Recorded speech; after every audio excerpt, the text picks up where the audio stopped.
Hey guys, welcome back to Andy's Dinosaur Reviews, and today we've got something awesome to check out. As you can see, another RUBBERSAURS release. This is RUBBERSAURS Series 7. We have the Aquilops versus Compys. So basically a Jurassic World Rebirth release here, a Jurassic World Rebirth set, as we have Dolores and the Compsognathus with the very cool new color scheme that they feature in Jurassic World Rebirth. So really nice dino toy photography here as well. I really quite like that. And again, you can see the box is pretty basic, just this really cool artwork here on the front. So we're going to pop this open, bring everything in, and check them out. So there they are, and they are so small. As you can see, we've got ourselves some really cool looking figures, and honestly, considering the size of these, the sculpt and paint is absolutely fantastic on all of them. I know they were sculpted by Marco, I believe. I think maybe they were painted by Bradley Ford, because again, that's where I got the package from, was actually from Bradley. So I think he was the one that was responsible for the paintwork, but don't quote me on that, as I don't have my facts perfectly straight. But we can very clearly see again that the figures look awesome. We are going to, actually we'll take a look at the Compys first. We're going to readjust the camera and then bring them in for a nice closer look. And we'll begin with this Compy here. You can see again, we have the really nice coloration from Jurassic World Rebirth with the very cool reddish tone. And then you have like a bluish gray sort of tone for the lower body. The paintwork is really nicely applied. Considering the size of the figure, the paintwork looks great. We also have, on top of that reddish tone, you also have some of that grayish tone there around the eye that kind of stripes back. You've got like a yellow for the eye, it looks like. The inside of the mouth, again, is sculpted out. No actual paintwork or anything in there, but it's so tiny, it would be so insanely hard to do that. But you can see the tongue and everything in there. My camera doesn't want to focus. The tongue's sculpted out, the teeth and everything are all sculpted out there on the inside of the mouth. As we move through, you can see again the skin texture looks really nice. You've got a beautiful curve to the neck of this one. The arms are held into the body in a nice natural way. As you lead down into the feet, you can see the feet look great. The sculpting of the toes and everything looks nice. Even the claws are painted, which is really nice to see considering how small the figure is. And yes, even the dew claw back there, which is really impressive. As you move back, you continue to have that gray following along the underside and the red following along the upper side as you lead out. Basically, the red overtakes most of the tail as you lead out the rest of the way. And again, you get a nice look at it from over here. Again, the paintwork on this is so darn nice considering its size. You do also have this version here that is kind of like upward and more upright, kind of about to strike. It looks like the mouth is wide open, so it very much so has the look of an attacking Compy. We again see the grayish tones there, and I like how on this one the gray kind of just starts to like spot and trail off a little bit, so slightly different from the other one. We've got the yellow eye right there. And again, the same similar style color as the other one, as we have the gray there leading down through the throat and the underside of the neck, down into the lower body, overtaking the arms, and then you've got the red moving along the top. And you can even see a little bit of variation to the reddish tones. Slightly different shades of color have been applied in that area. You again have the gray for the lower part.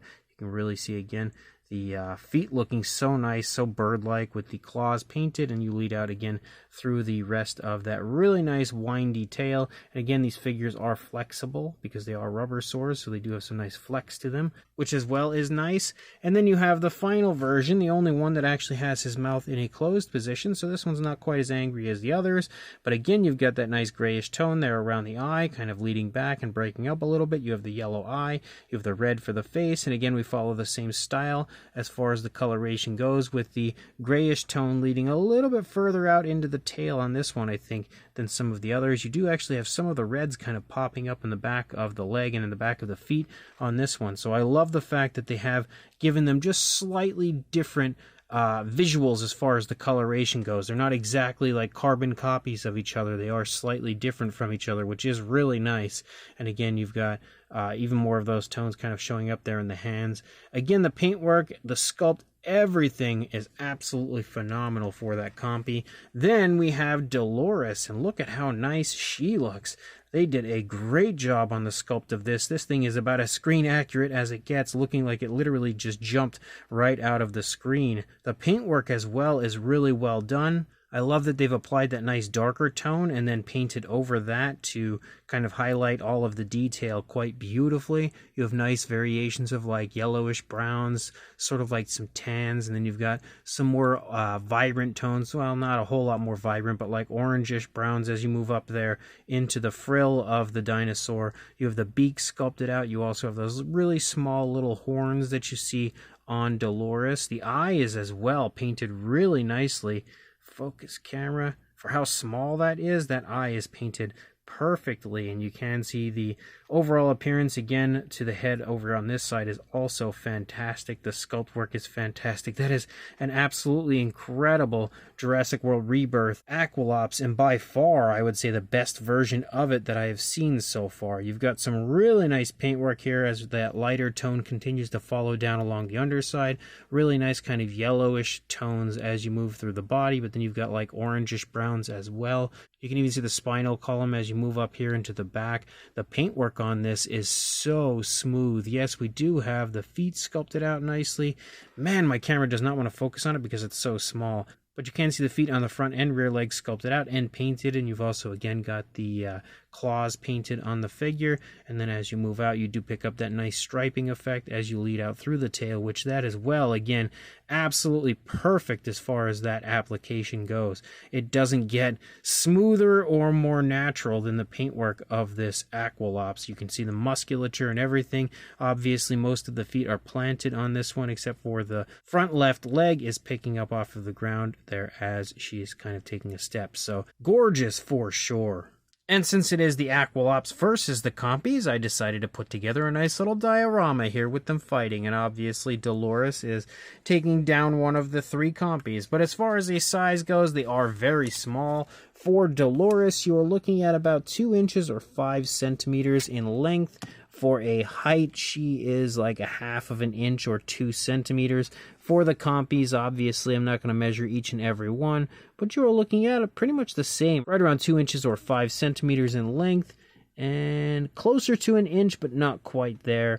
A little bit over 2 centimeters, heading toward 2.5 centimeters, but not quite. For a size comparison, there is Mr. Papo T-Rex, the Attack Pack Colovosaurus, Robert Muldoon, and the Collect Day Human Being next to our RUBBERSAURS release. And as you can see, all of these figures are really quite small. No doubt about that. But what is really cool is you can see next to Robert Muldoon that they are in exactly the size range that they should be to match up to him perfectly, meaning that these figures are perfectly to scale with the rest of the Jurassic World line. And I don't think we really need to do any more comparisons or anything, but we do have one more comparison here with 2 Mattel minis. We have a Brachiosaurus and a Parasaurolophus.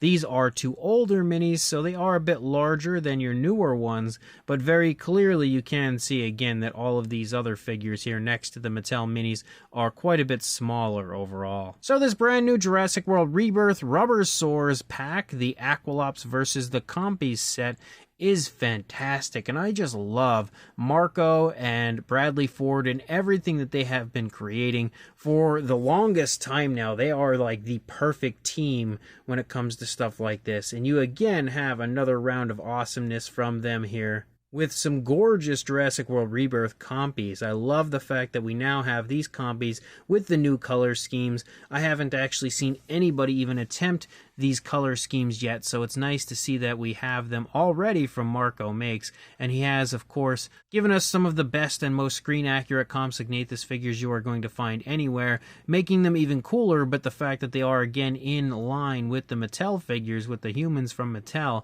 makes them even cooler. And the paintwork is just so nicely done on all 3 Compys. Again, the tones of color are perfect in comparison to the way I remember them appearing on screen, and the actual application of the paint is very nice and natural as a whole, and obviously he's taking great care in painting them to make sure they look very lifelike, and even adding in small things like the painting of the claws. And then you also have Dolores, who looks great. Again, when it comes to a figure of her size, that might be one of the nicest paint jobs I've seen on a figure like this that's that small. The paintwork is so lifelike, so realistic, beautiful, smooth transitions, really nice variations of color, and overall she looks, again, as screen accurate as you are going to find anywhere. And again, is also in line in scale with the Mattel humans. So an absolutely unbelievable set here, if you ask me. If you are a fan of Jurassic World Rebirth like I am, I love the movie. It's so cool to have this set again now in the RUBBERSAURS line. If you are interested, I do believe they are currently sold out, or they're taking a break. The last time I had checked the Etsy shops, it did say that they were on a break, so at some point they should be back in stock, I hope, and you guys will be able to again acquire them and add them to your collection. But hopefully you were lucky enough to actually grab these when they did launch. I did put it up in a news video to let you guys know that they were going to be going up for sales, so hopefully you followed through, watched the video, and grabbed them when they did at first. But otherwise, again, let me know what you guys think of these, and like, comment, and subscribe, and I will see you in the next review. Thanks for watching.